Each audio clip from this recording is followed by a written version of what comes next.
Alright, so today we got the Masters League Open Workout 23.4, which is two-part. The first part is an 8-minute EMOM.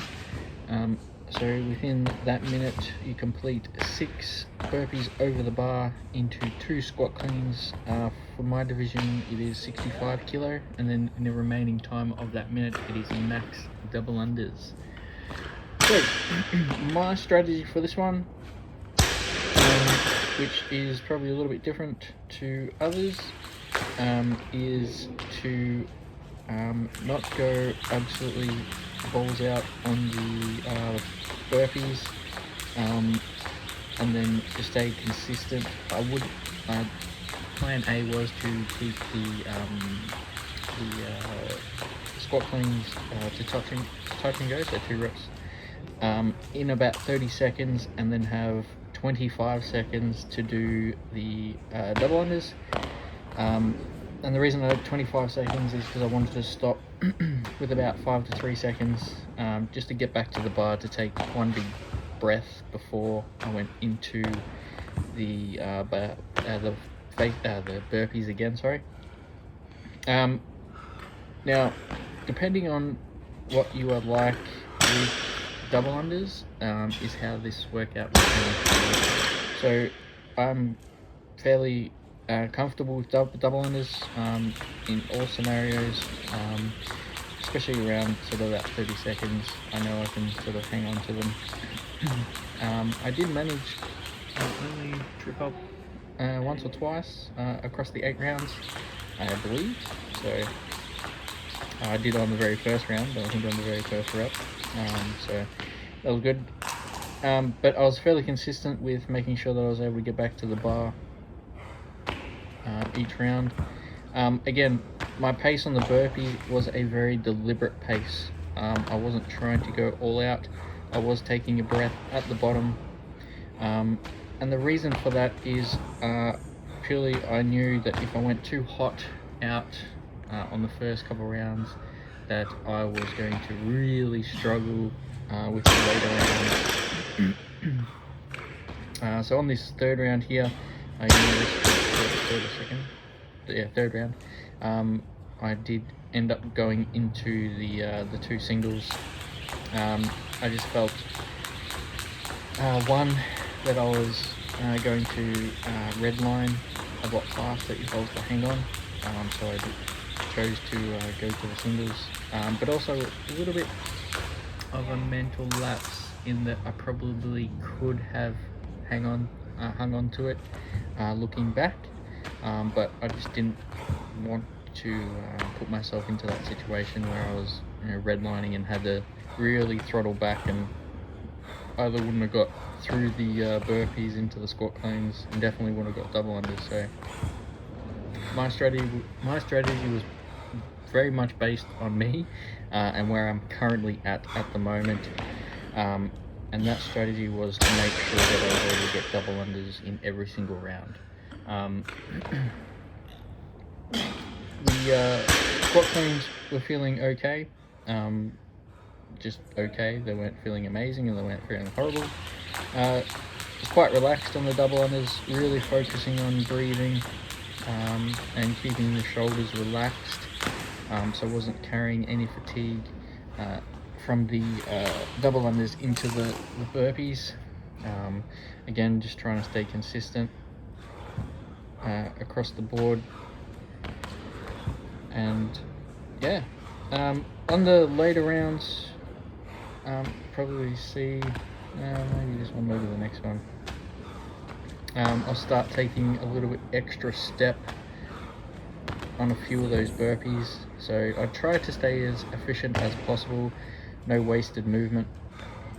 But on a few of the reps, on a couple of the rounds, I did notice that I was taking a fast step in a few of those, which is purely just wasted energy and time. You notice here, again, I said I was looking to get to the double unders at about 30 seconds. I was about 15 seconds over. Seen that, but stayed calm and tried to get at least a couple double unders in, still having that rest. stopping with about 4 seconds to go, just getting ready for that next round. Now, if you are a person that struggles with consistency of double unders, your strategy would most likely be a bit different. You'd probably have to push a little bit harder on the burpees and the squat cleans to get the most amount of attempts at your double unders as possible. So if you are someone that does struggle with again, consistency in double unders, my strategy is not ideal for you. If you're someone who is just fitter in general, you can get away with definitely pushing a little bit harder to give yourself even more time or more double unders. That's definitely obviously an option. My fitness level at the moment isn't all that good, so it wouldn't be hard for a lot of people to push a little bit harder and get a lot closer to that red line without going over it. So I deliberately had to hold back to make sure that I got double unders in each round. Again, that was due to my current fitness level. So here's where it starts to break down a little bit. You see a little bit more laboured than the first few rounds. A little bit extra breathing at the bottom of the burpee. Also a little bit longer picking up the bar here. So yeah, probably 5 or 6 seconds definitely.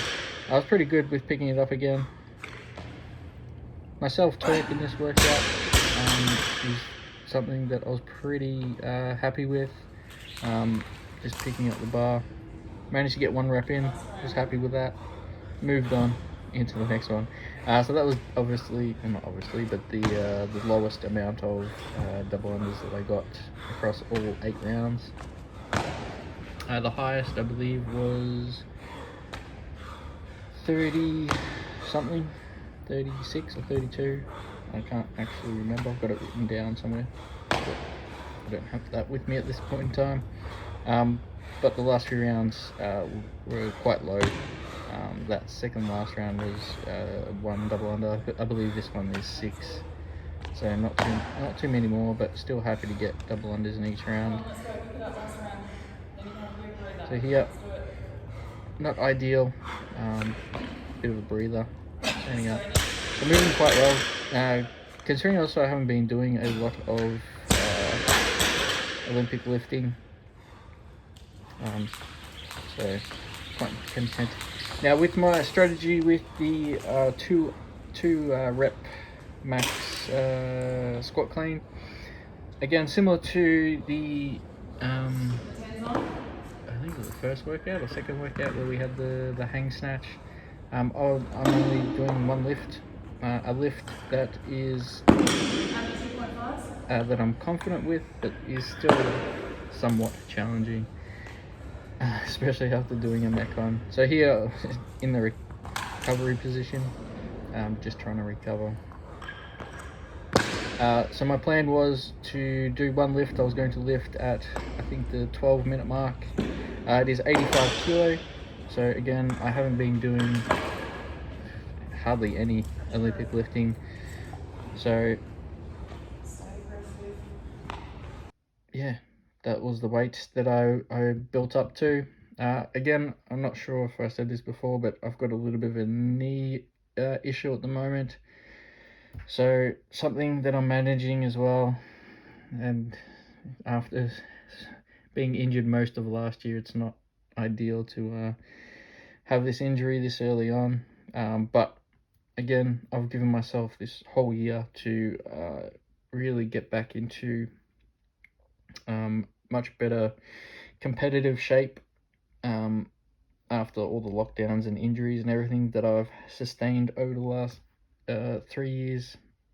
So I'm using this Masters League to really help propel my training forward, and also I'm doing the same thing for the Open. So I'm still competing in the Open this year, just not going to be focusing on trying to qualify for anything, just using these workouts to really help my training, push my training forward. And it's definitely helped. I was also doing a rowing competition at the same time, so I was doing a row in the morning and the Masters League workouts in the afternoons, which is something that I enjoy doing, and definitely noticed the benefits over the last 4 weeks from doing that. And I'm going to be doing that through the Open as well. The Open's only 3 weeks, which I don't like. I prefer a little bit longer, but that's another story for another time. You notice here as well, I tend to pace when I'm resting. I find it works best for me. I know some people like to sit still and all the rest of it, but I like to move around, really try and focus on the breath, and also think about what I'm going to do for this lift. So when I'm warming up before this actual workout, I actually built up to this weight just to see how the knee was going more to the point. Felt confident with this lift. I actually didn't go any heavier.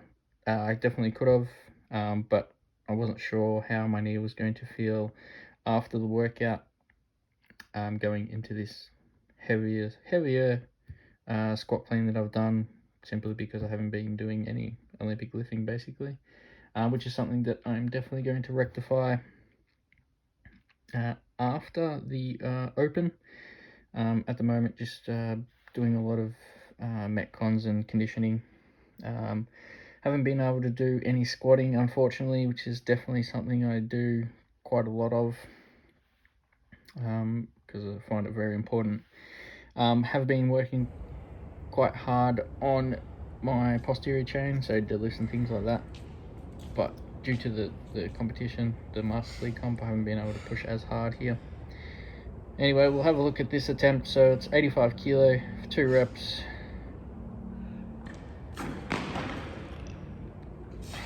Yep, about as good as it felt. Slight pause there just to catch the breath. Yep. So quite happy with that, considering I hadn't done any lifting at all. Again, that's what, I don't know, about, I don't know the exact percentage, but it's roughly about between 75 to 80% of my 1RM. My 1RM squat cleans 115. So again, not sure off the top of my head what that is, but and I haven't hit that in a while due to injuries and stuff like that. So it's not like I was gonna come anywhere close to that anyway. But I clearly had enough time to add a bit more weight, but chose not to. The reason I chose not to was more just a injury prevention type of thing. I didn't want to push my knee. Like I mentioned, I spent most of last year injured and just am over being injured. So I really got to look after this knee, manage it to the best of my ability. So that was my reason for that particular strategy. Now, if you're confident in your lifts and you know exactly where you're at with your lifting, 2 lifts, maybe 3, to try and sneak in a higher weight, but definitely recommend building up to your 1 beforehand.